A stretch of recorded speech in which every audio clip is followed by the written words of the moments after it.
Hello my friends, don't go anywhere. This is going to be a standard video as my others are from a beginning to end molding process with the addition of a new piece of equipment that has been presented to me. Creality has given us a Falcon 2 with a 40-watt laser. How can I benefit from that in a foundry? I'm fixing to show you. We are going to use this for several different things through this video as we make a flask, as we make a pattern, as we pour it. You'll see it all come together. So stick around, watch the whole video. If you're interested, I will give you details at the end. The laser has a triple monitoring system which notifies you on the air assist, on how it's doing, fire detection, and it also lets you know if your lens needs to be taken out and cleaned, and I've done that a few times. It's no problem at all. The air integrated system. With that, you can cut very deep, very fast. With the higher wattage laser, the air assist makes a huge difference in how fast you can cut through material, along with how clean you can cut it. This is the machine. The pump over here that you're looking at right here is the air pump, and it pumps air through a line. Since I didn't do a box opening, the only things I had to do was plug this hose up, click this line into this, put the module, mount it on there, which was simple. It was just it slides right down in a dovetail. Plug everything in, which I had 1, 2, 3 connections. The blinking light, that's the air, is telling me right now I don't have any air. So on the very top of the laser, you have 2 lights. One says precise, one says normal. When you see these 2 lights on, that means you got a full 40 watts of power going through the module. Now, if you press this button here, you can cut that down to what it says precise, which knocks it down to 22 watts. And I have cut a little of the wood with it just to see if I could tell much of a difference, and I can. Our state flower, the magnolia, the 40 watt power does a good job as well, but this is at 22 watts. Of course, I ran the heat a little high on this. I should have backed off on that when I did it. And this was done with the full 40 watts. And looks just like me, don't it? Check out my slogan, huh? We don't pump iron, we pour it. This was also cut with the 40 watt laser. See how clean that cut all the way around? Yeah, it kind of glazes the finish on it, but this is MDF. And honestly, I like MDF because it's consistent, unlike regular boards, which you're going to see here in a minute. And this will cut through a 2x4. Based off my experience so far, the more passes you make at a lower power and a faster speed, the better the cut, the better the finish. Kind of like this right here. You also have a roller wheel right here. All the way up is full blast, and that adjusts your airflow coming through the laser. Now, it does come through the nozzle that goes around the lens, so it's coming straight down through there along with the laser beam. So the other thing I like about that is your pump, which is way over here, is sucking cleaner air around and pumping it through the laser, so when it's blowing, it's not recycling smoke, which these do generate a lot of it. You also have the option to manually move the thing left, right, up, down, and you can hit the emergency button if you need to. And I had to hit it the other night, as a matter of fact. And it also has a key. I don't ever use it. I don't have kids around here. If I did, I would lock this thing out and put the key up. Now, as you can see, with the air coming through the module, all 3 lights are green. It does come with safety apparel along with a protective front lens on the laser. You slide this between the workpiece and the bottom of the module to set your Z height. You're only going to have about 1/8 of an inch clearance, and at this angle you're never going to see that laser except through that window. And even then, I wear these things that were also provided with the machine. The key features that set this machine by Creality, the Falcon 2, apart from all others, is the triple monitoring system, the integrated air assist pump that comes through the nozzle straight through parallel to the beam, or surrounds the beam, along with an adjustable laser beam from 0 to 100%, and you have two different wattage settings you can go to, as I just showed.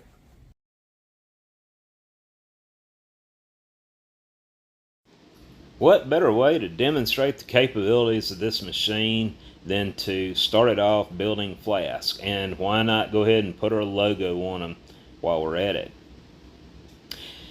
These boards are already dressed from Home Depot. They're never perfect, and I've always kind of worked around that in the past, never worried about wasting time joining the edges.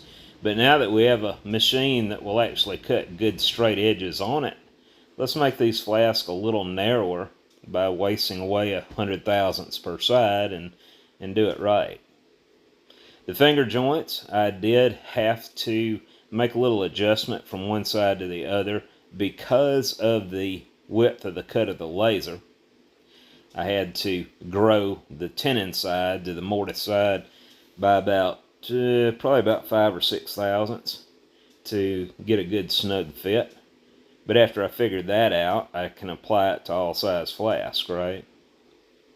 Now I'm cutting 3 square mortises that are going to receive 3 tenons from the handle that's going to go on the side. This is cutting one front or one back and one side, either side, it doesn't matter. And it's always important to try to position these to where the knots don't follow in any of the cuts. This one did. I ended up having to take a chisel and take out a few pieces of wood, but for the most part, it all cleaned up pretty good. I am making 10 passes. I don't remember the power I had it on. I'm guessing probably around 40 or 50% at 40 watts. And it would cut if there wasn't any knots in the way or any. It would probably do just fine on about 4 passes at probably 50 or 60 on the power.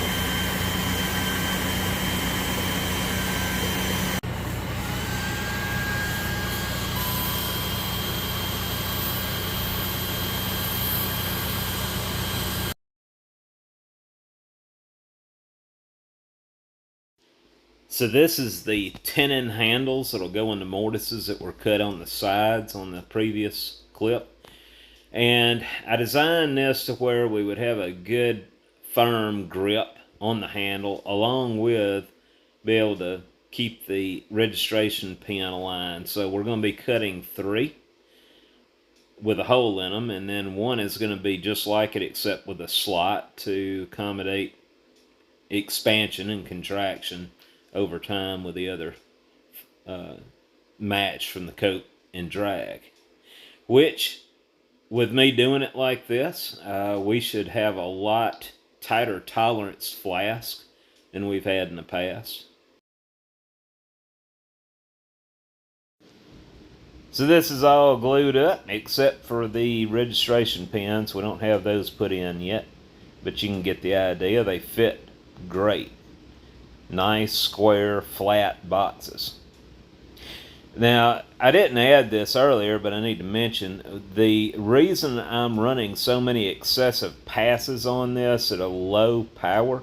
I could have increased the power to cut down on that. In the future, I plan on using this same program to make more flasks as I'm doing other things. The lower the power, the less chance there would be of a fire arising from the machine when my back turned. So you guys know I'm a history nut, and this is going to be a plaque to put in place of the Choctaw Indian boundary line, which actually bisects mine and my father's property. My dad said when he was a kid they used to have these markers all up and down it, and they no longer exist. So we're going to make a new one to go on the one that's on our property anyway. Now, when I put this together, I'm going to be laying it down on the table, and I'm going to elevate part of it with a 20,000 shim as I push the letters out or protrude, and that way it'll give them the embossed look. And then I'm going to just flip it over backwards, push everything else back. And as I keep doing that, everything like the letters, the circular rings, along with this border that I'm fixing to cut, are all going to protrude by 20 thousandths. And believe it or not, I did not have to put any draft angle on it. This is our pattern that we're going to round after I coated it. Looks pretty good. The back side I'm not worried about. I just put some JB Weld on the recessed areas. I'm going to put this about right there, and I'm going to go ahead and put my runner in it. I'm going to put it right up to it.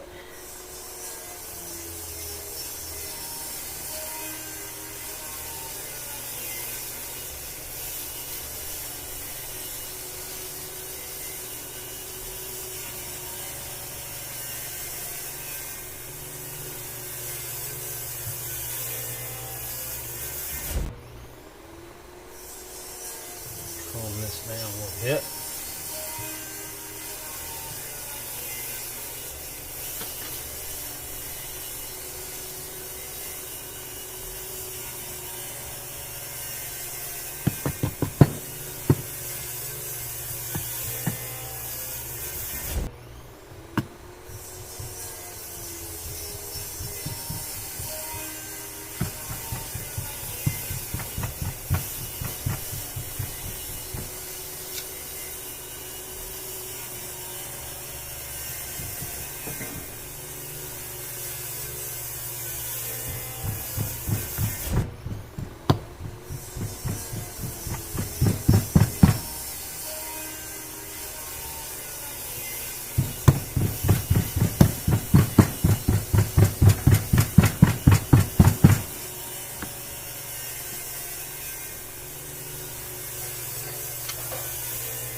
Now I'm going to pick the backer board up with this as I set it up.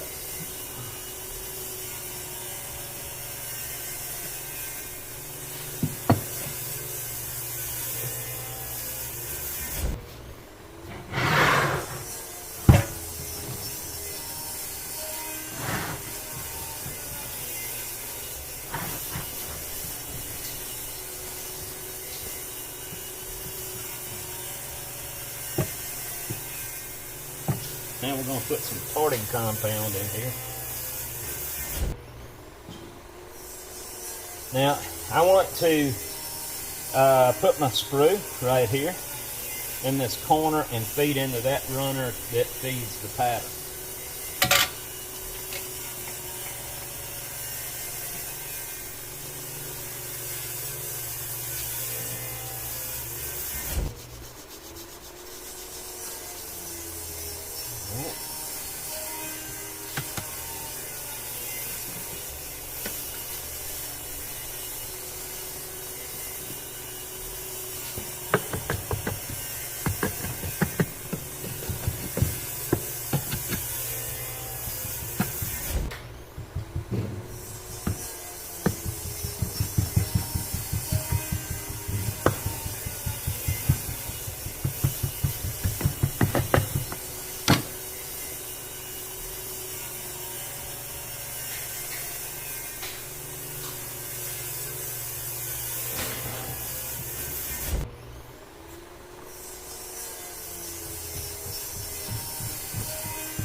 I'm going to add just a little more to this.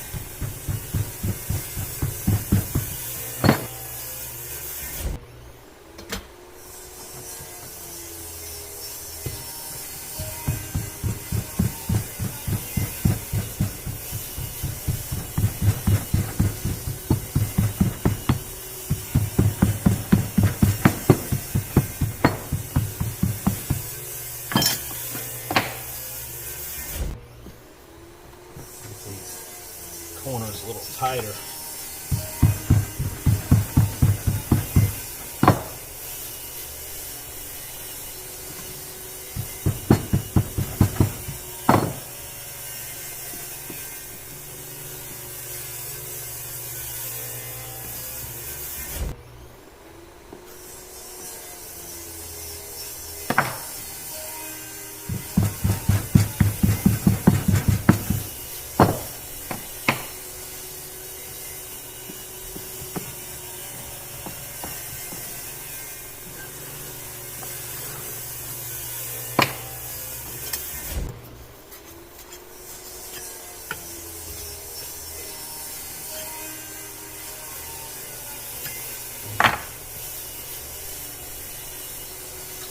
Now we're going to vent it. I know that my pattern is right in this area here.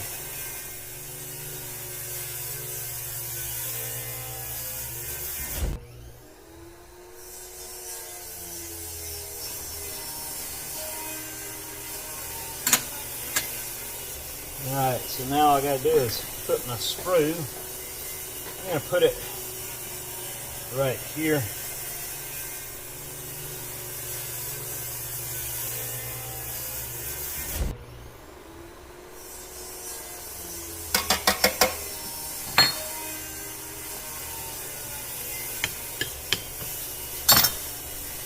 Now we can separate it.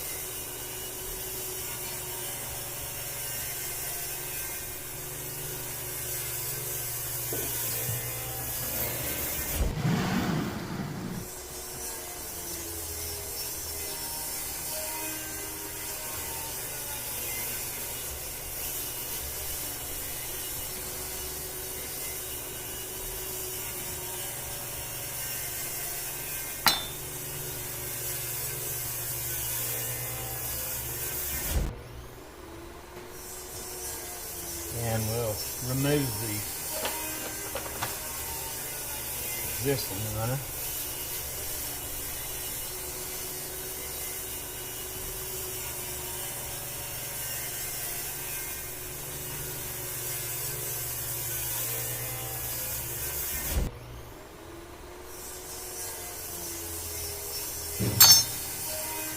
I'm going to go ahead.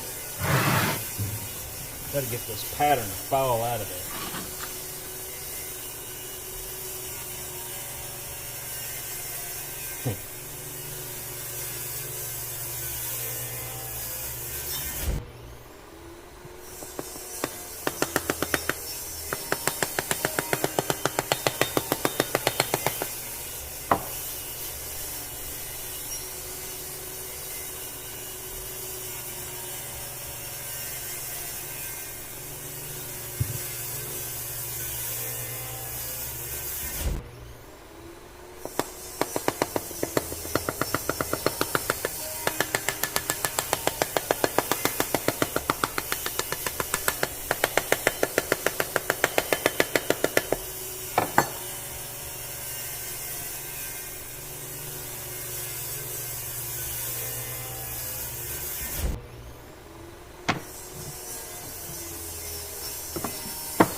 Alright.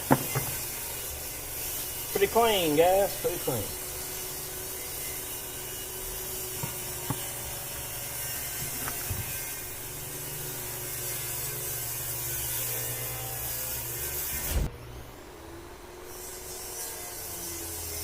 Got a few spots there I'm going to address because I don't want any sand washing in here if I can help it.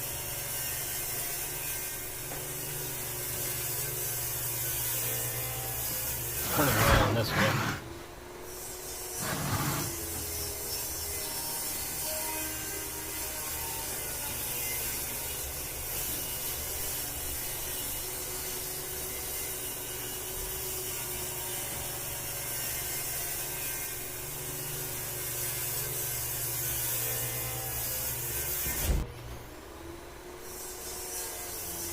Not pushing hard, I'm just lightly touching that. Trying to smooth it down just a little bit.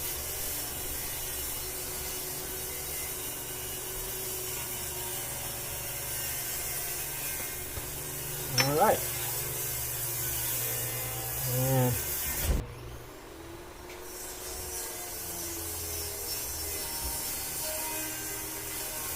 we'll smooth this out too.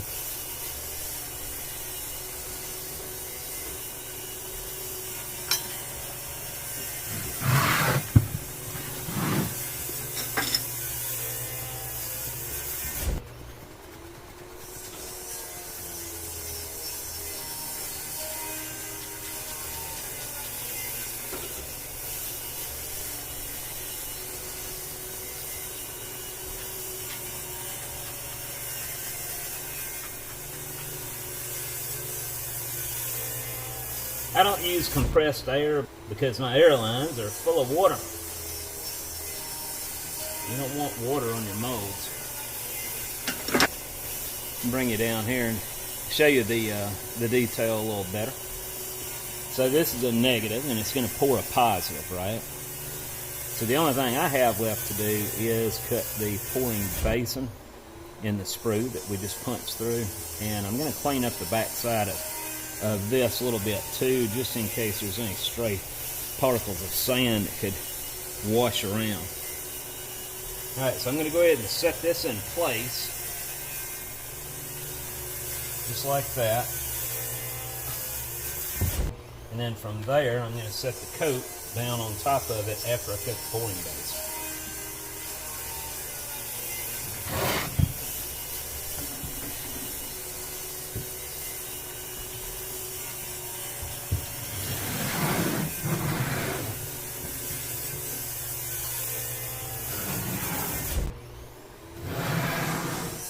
So there were a few spots I didn't like here.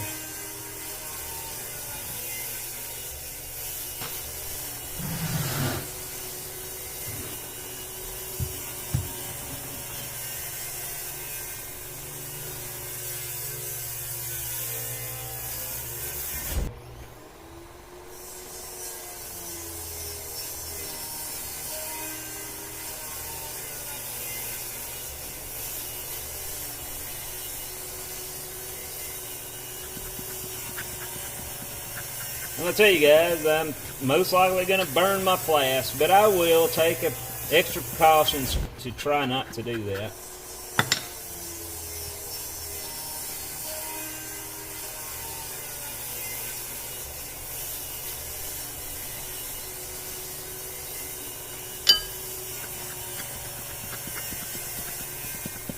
I'll put me a little piece of metal down here and fold it over. Alright, so we are ready to assemble this.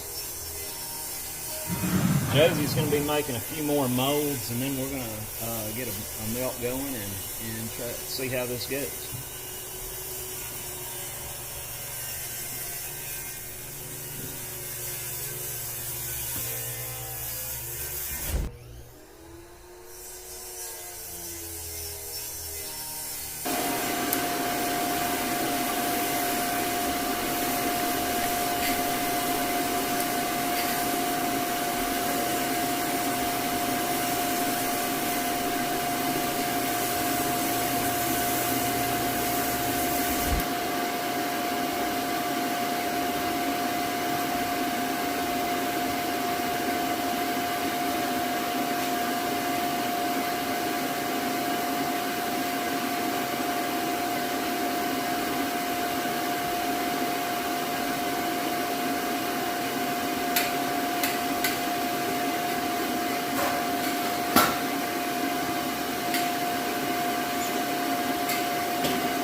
So I got a piece of MDF I use for a lapping board. This side is 150 grit.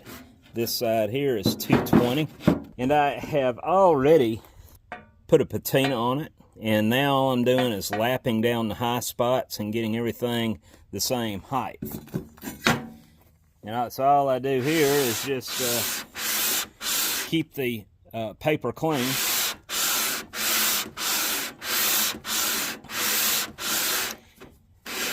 And I alternate 90 degrees about every 5 swats.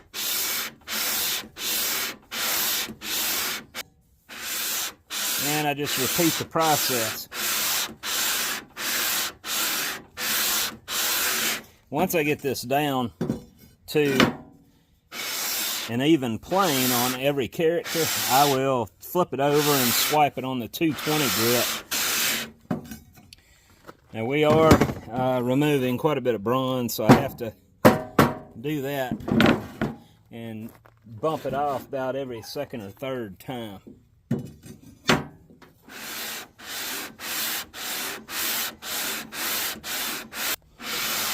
And this is cutting a lot of bronze.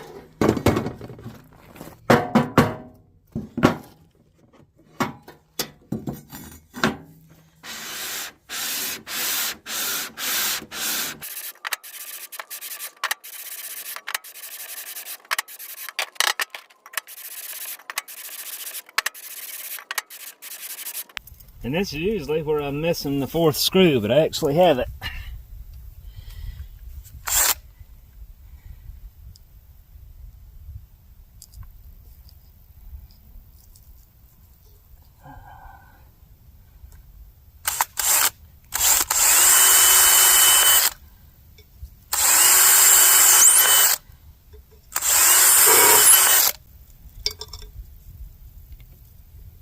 I'll bet I'm going to be eat up with poison ivy when I get this video done.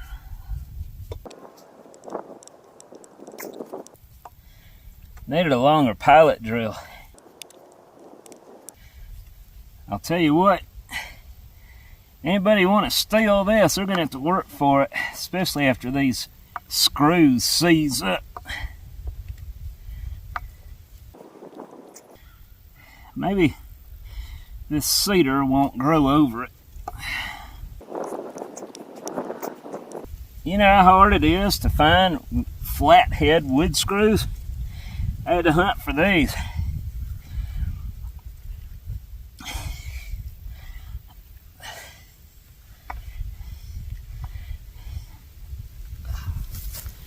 Yeah, well, I'm happy with that. It looks really good, and that patina makes it look like it's black paint. This tree is actually sitting kind of behind the boundary line. The original boundary line is straight down through these line of trees right here, going down the hill. This is only about 5 feet off from it. Chances are this tree was probably here. This is an old cedar, probably when the original lines were drawn up, when they were surveyed through here.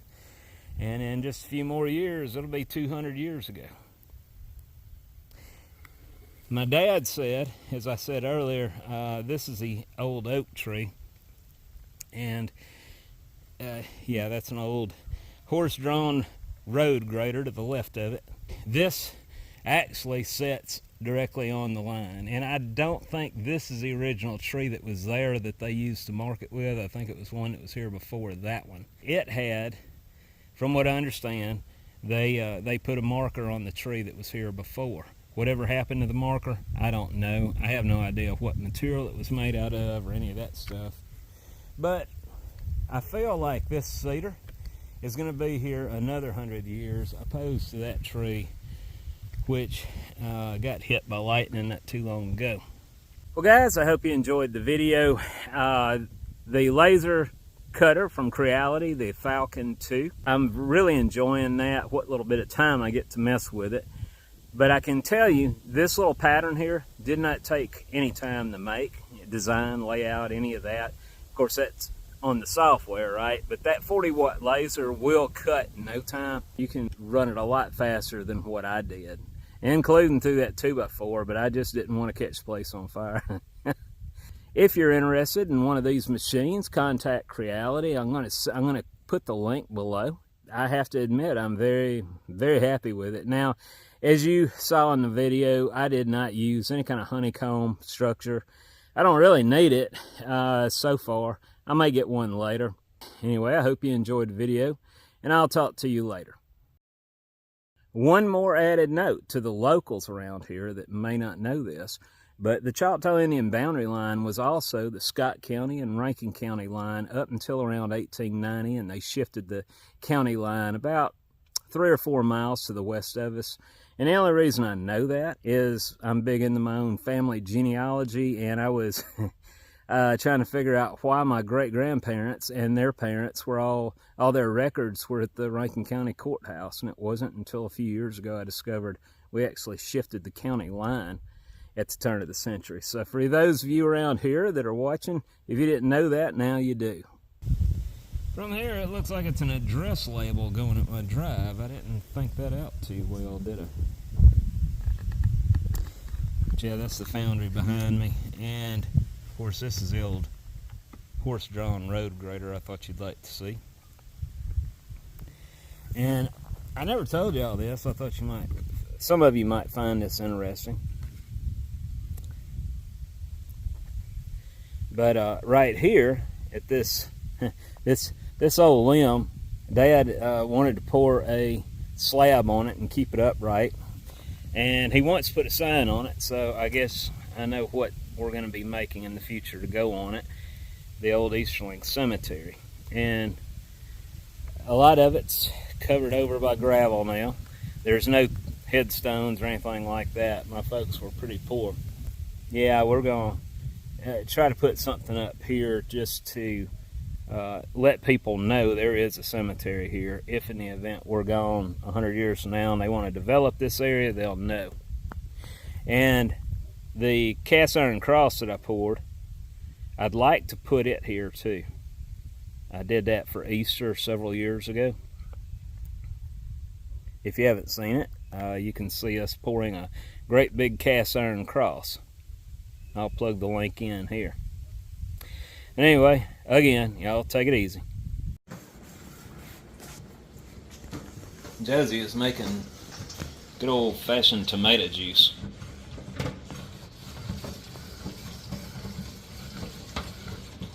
How many jars are you gonna make? This will yield me, I've got 1 box of tomatoes and it's gonna make about 7 quarts.